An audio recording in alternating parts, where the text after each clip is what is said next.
या राज्यामध्ये काय गुंडाराज सुरू आहे का? आहे गुंडाराज सुरू.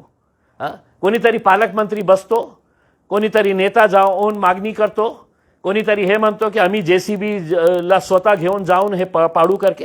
हे गुंडाराज नाही आहे तर काय आहे? तिथे का विरोध केलं नसतं का लोकांनी?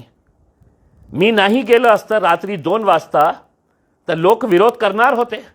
मी त्यांना एकच गोष्ट सांगितली होती की तुमचं घर पाडण्यासाठी ते येत आहे, ते घर पुन्हा बांधण्याची जबाबदारी आम्ही घेणार. ते घर आम्ही बांधून देणार. आणि आम्ही म्हणजे या देशामध्ये जे आज ये गुंडा राजपासून जे लोक त्रस्त झालेले आहे, हैराण झालेले आहे, हे सगळ्यांची जबाबदारी आहे. लोकांनी कॉन्ट्रीब्यूट करेल, आम्ही कॉन्ट्रीब्यूट करणार, आम्ही स्वतः कॉन्ट्रीब्यूट करणार आहे. ज्यांच्याकडे 10 रुपये आहे तर 10 रुपये कॉन्ट्रीब्यूट करतील.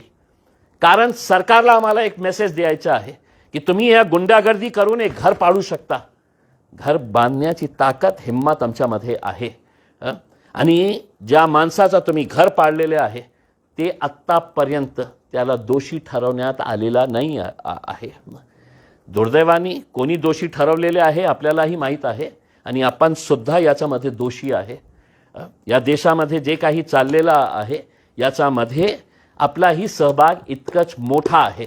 या देशातला मीडियाला जे आज त्यांना प्रश्न विचारत नाही आहे, का तुमची हिंमत झाली नाही आहे की म्युन्सिपल कमिशनरला प्रश्न विचारण्याची की हे माणसाचं घर तुम्ही काय एकटं आहे, एक घर आहे या शहरामध्ये? 40% इल्लीगल कन्स्ट्रक्शन्स, त्याच्यामध्ये अनेक किती असे घरं आहे जे भारतीय जनता पार्टीचे निवडून आलेले कॉर्पोरेटर्सचे आहे. हे डॉक्युमेंट्स आहे आमच्याकडे. आज जाणार आम्ही महानगरपालिकेच्या आयुक्तांना हे दाखवणार आहे की तुम्ही लिहिलेले आहे या डॉक्युमेंटमध्ये की हे इल्लीगल कन्स्ट्रक्शन आहे, त्या कॉर्पोरेटरची सदस्यता रद्द करा, हे तुम्ही लिहिलेले आहे. मार्चचा ऑर्डर आहे तुमचा. मग का करण्यात येत नाही याच्यावर कारवाई? की फक्त तुमची सरकार आहे? मग या देशामध्ये या राज्यामध्ये 2 कायदे आहे की इम्तियाज जलीलसाठी वेगळा कायदा आहे आणि ह्या भारतीय जनता पार्टीचे किंवा शिवसेनेचे लोकांसाठी वेगळा कायदा आहे? असं होऊ शकत नाही. पण तुमच्यामध्ये हिंमत नसेल तर आमच्यामध्ये हिंमत आहे. आम्ही जाऊन हे प्रश्न विचारणार आहे.